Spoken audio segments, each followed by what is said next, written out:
भारत माता की कांग्रेस सरकार के ಬಂಧುಗಳೇ ವೇದಿಕೆ ಇರುವಂತ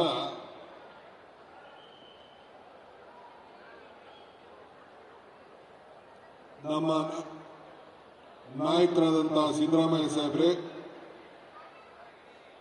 ಹಿರಿಯ ಸಚಿವರಾದಂತಹ ಬೋಸರಾಜ್ರವರೇ, ಮಾಜಿ ಕಾಂಗ್ರೆಸ್ ಪಕ್ಷದ ಅಧ್ಯಕ್ಷರಾದಂತ ಅಲ್ಲಂ ವೀರಭದ್ರಪ್ಪನವರೇ, ಸತೀಶ್ ಜಾರಕಿಹೊಳಿ ಅವರೇ, ಜಮೀರ್ ಅಹಮದ್ ಖಾನ್ ಅವರೇ,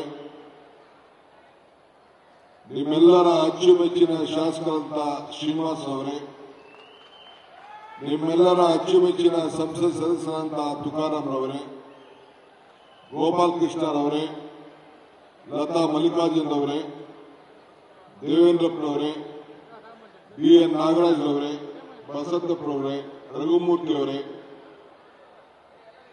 ಇನ್ನ ವೇದಿಕೆ ಇರುವಂತ ಎಲ್ಲ ಗಣ್ಯರೇ, ಆಂಜನೇಯ ಅವರೇ, ಇನ್ನು ಎಲ್ಲ ಅಧಿಕಾರಿ ಮಿತ್ರರೇ, ಮಾಧ್ಯಮ ಮಿತ್ರರೇ, ಸಾವಿರಾರು ಸಂಖ್ಯೆಯಲ್ಲಿ ಇಲ್ಲಿ ಆಗಮಿಸತಕ್ಕಂಥ ಎಲ್ಲ ಬಂಧು ಭಗಿನಿಯರು, ನಾನು ಇಲ್ಲಿಗೆ ನಾಗೇಂದ್ರರವರಿಗೆ ಅಭಿನಂದನೆ ಸಲ್ಲಿಸಲಿಕ್ಕೆ ನಾನು ಇಲ್ಲಿಗೆ ಬರಲಿಲ್ಲ. ಒಬ್ಬ ಉತ್ತಮವಾದಂತಹ ಶಾಸಕರನ್ನ ತಾವು ಪಡೆಯುವಂತ ಭಾಗ್ಯ ನಿಮ್ಗೆ ಸಿಕ್ಕಿದೆಯಲ್ಲ, ಈ ಮತದಾರರ ಅಭಿನಂದಿಸಲಿಕ್ಕೋಸ್ಕರ ನಾನು ಬಂದಿದ್ದೇನೆ. ಯಾರೇ ಒಬ್ಬ ಡಾಕ್ಟರ್ ಆಗಿ ವೃತ್ತಿ ಆಯ್ಕೆ ಮಾಡ್ಕೋಬೇಕಾದ್ರೆ ಸೇವೆಯನ್ನ ಗಮನದಲ್ಲಿಟ್ಕೊಂಡು ಆಯ್ಕೆ ಮಾಡ್ತಾರೆ.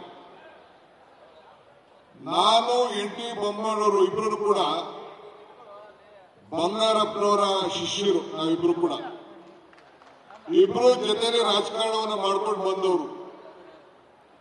ಇವತ್ತೇನು ಈ ಕಾರ್ಯಕ್ರಮವನ್ನ ಕೆರೆ ತುಂಬಿಸುವಂತ ಕಾರ್ಯಕ್ರಮಕ್ಕೆ ಬಂದಿದ್ದೇನೆ.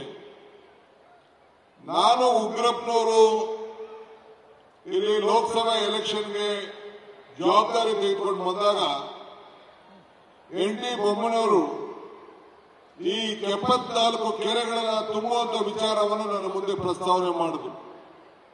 ಮಾಜಿ ಶಾಸಕರಾಗಿದ್ದು, ನಮ್ಮ ಸಂಯುಕ್ತ ಸರ್ಕಾರ ಒಂದು ಕಾಲದಲ್ಲಿ ಇತ್ತು.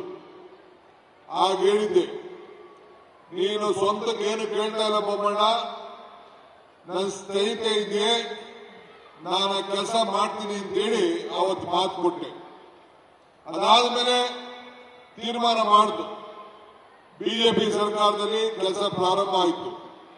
ಇವತ್ತು ಅವರ ಸುಪುತ್ರ, ನಿಮ್ಮ ಜನಪ್ರಿಯ ಶಾಸಕರು, ಬಹಳ ಉತ್ತಮವಾದ ಶಾಸಕರು, ಅವರ ಕಾಲದಲ್ಲಿ ಈ ತುಂಗಾ ನದಿ, ಆ ತುಂಗಿನ ನೀರು ಸುಮಾರು 1,76,000 ಜನರಿಗೆ ಅನುಕೂಲ ಆಗೋ ರೀತಿಯಲ್ಲಿ ಸುಮಾರು ಎಲ್ಲ ಕೆರೆಗಳು ಇವತ್ತು ತುಂಬಿದೆ. ಸೊ ಅದಕ್ಕೆ ನಿಮ್ಮೆಲ್ಲರೂ ಕೂಡ ಇಂಥ ಶಾಸಕರನ್ನು ಆಯ್ಕೆ ಮಾಡೋದಕ್ಕೆ ನನ್ನ ವೈಯಕ್ತಿಕವಾಗಿ ಕಾಂಗ್ರೆಸ್ ಪಕ್ಷದ ಪರವಾಗಿ 1 ಕೋಟಿ ನಮಸ್ಕಾರಗಳನ್ನು ಅರ್ಪಿಸಲಿಕ್ಕೆ ನಾನು ಬಯಸ್ತಾ ಇದ್ದೇನೆ. ಇದಲ್ಲದೆ ಕಳೆದ ಲೋಕಸಭಾ ಚುನಾವಣೆಯಲ್ಲೂ ಕೂಡ ತಾವು ನಮ್ಮ ತುಕಾರಾಮ್ರವ್ರನ್ನ ಆಯ್ಕೆ ಮಾಡಿ ಅತಿ ಹೆಚ್ಚು ಮತದಿಂದ ಗೆಲ್ಲಿಸಿ ನಮಗೆ ಶಕ್ತಿಯನ್ನ ತುಂಬಿದ್ದೀರಿ. ನಿಮಗೂ ಕೂಡ ಈ ಸಂದರ್ಭದಲ್ಲಿ ಮತ್ತೊಮ್ಮೆ ಅವ್ರಿಗೆ ನಿಮ್ಮೆಲ್ಲರೂ ಕೂಡ ನಾನು ಬಹಳ ಆಭಾರಿಯಾಗಿದ್ದೇನೆ. ಬಂಧುಗಳೇ, ಒಂದು ಕ್ಷೇತ್ರದಲ್ಲಿ ಅಭಿವೃದ್ಧಿ ಮಾಡೋದು ಒಬ್ಬ ವ್ಯಕ್ತಿ ಕೈಲಿಲ್ಲ. ನೀವೆಲ್ಲ ಜನರು ಸಹಕಾರ ಕೊಟ್ಟಾಗ ಮಾತ್ರ ಸಾಧ್ಯ. ಇವತ್ತು ನಮ್ಮ ಎನ್.ಟಿ. ಶ್ರೀನಿವಾಸ್ ಅವರು ಜನರ ಬಳಿ ಇಟ್ಕೊಂಡು ಜನರ ಸೇವೆಯನ್ನು ಮಾಡಿಕೊಂಡು ಈ ಕೆಲಸವನ್ನು ಮಾಡ್ತಾ ಇದ್ದಾರೆ. ತುಂಗಭದ್ರಾ ನದಿ ನೀರು ಇವತ್ತು ಮೇಲ್ಕೆ ತಂದಿದ್ದೇವೆ. ಗಂಗಾ ಸ್ನಾನ ತುಂಗಾ ಪಾನ ಅನ್ನೋ ಒಂದು ಮಾತು ಹಿರಿಯರು ಎಲ್ಲ ಹೇಳಿದ್ದಾರೆ. ಗಂಗಾ ನೀರು ಸ್ನಾನಕ್ಕೆ ಬಹಳ ಪವಿತ್ರ, ತುಂಗಾ ನೀರು ಕುಡಿಯಲಿಕ್ಕೆ ಪವಿತ್ರ ಅಂತ ಹೇಳಿ ಬೋಸರಾಜ್ ಅವರು ಮತ್ತು ನಮ್ಮ ಎಲ್ಲ ಈ ಒಂದು ಬಳ್ಳಾರಿ ವಿಜಯನಗರದ ಶಾಸಕರು ಮತ್ತು ಕೊಪ್ಪಳದ ಶಾಸಕರು ರಾಯಚೂರು ಶಾಸಕರು ಬಹಳ ಹೋರಾಟವನ್ನ ಮಾಡ್ತಾ ಇದ್ದಾರೆ. ಈ ಒಂದು ತುಂಗ ಏನು ಈ ಡ್ಯಾಮ್ ಇದೆ ಇದನ್ನ ನಾವೆಲ್ಲ ಉಳಿಸ್ಕೊಳ್ಬೇಕು ಅಂತೇಳಿ ಈಗಾಗಲೇ ಎಲ್ಲ ಗೇಟ್ಗಳನ್ನ ಹೊಸದಾಗಿ ಅಳವಡಿಸಬೇಕು ಅಂತೇಳಿ ನಾವು ಪ್ರಯತ್ನವನ್ನ ಮಾಡಿ ಈಗಾಗಲೇ ಆರ್ಡರ್ ಅನ್ನು ಕೊಟ್ಟಿದ್ದೇವೆ. ಆ ಕೆಲಸ ಕೂಡ ನಡೀತಾ ಇದೆ. ಎರಡನೇ ಬೆಳೆ ವಿಚಾರ ಕೆಲವರು ರಾಜಕಾರಣ ಮಾಡ್ತಾ ಇದ್ದಾರೆ. ನನಗೇನು ಬೆಳೆಗೆ ನೀರು ಕೊಡಬಾರದು ಅನ್ನೋದಿಲ್ಲ, ಆದರೆ ಡ್ಯಾಮ್ ಮುಖ್ಯನೋ ಬೆಳೆ ಮುಖ್ಯನೋ ಅನ್ನೋದನ್ನ ಈ ಸಂದರ್ಭದಲ್ಲಿ ಎಲ್ಲ ರೈತರುಗಳು ತೀರ್ಮಾನವನ್ನು ಮಾಡಬೇಕು. ಯಾರ ಒತ್ತಡಕ್ಕೂ ಕೂಡ ನೀವ್ಯಾರು ಕೂಡ ಮಣಿಬಾರದು. ನಮ್ಮ ಕಮಿಟಿ ಇದೆ, ಕೇಂದ್ರ ಸರ್ಕಾರ ರಚನೆ ಮಾಡುವಂತ 2 ರಾಜ್ಯಗಳನ್ನು ಸೇರಿ ಏನು ತೀರ್ಮಾನ ಇದೆ ಆ ಒಂದು ಸಮಿತಿ ಆ ನೀರಿನ ವಿಚಾರದಲ್ಲಿ ಬೆಳೆ ಕೊಡುವಂತ ವಿಚಾರದಲ್ಲಿ ತೀರ್ಮಾನವನ್ನ ಕೊಡ್ತದೆ ಅನ್ನೋ ಮಾತನ್ನ ಈ ಸಂದರ್ಭದಲ್ಲಿ ಹೇಳಲಿಕ್ಕೆ ನಾನು ಬಯಸ್ತಾ ಇದ್ದೇನೆ.